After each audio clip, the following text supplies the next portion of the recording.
Natong tanan na aming karon sa Yacht San Diego Heritage House. Kani siya kay made of stone and made of coral stones and wood.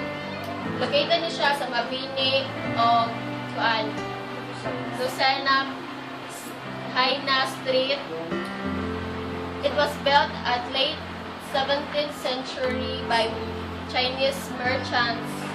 Nagkano siya kabalay, since 1675 pa na siya na ginimo. Then kani siya kabalay, made of 100% wood, wall, and sa iyang ato.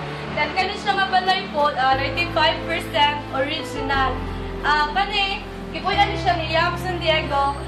Gipamana niya sa iyang mga apo, sa iyang mga apo. Then kani siya kabalay, mostly daghan kay mga diri kay syempre tanawa bilang mga maraan na kayo, so, di ba? May miss pa sa bakit atag mga original ng mga wood, kani ilahang mga gamit, tanawa paraan niyo. Kailangan na kasta na, pero at least nakakita ka mo yan. Thank you.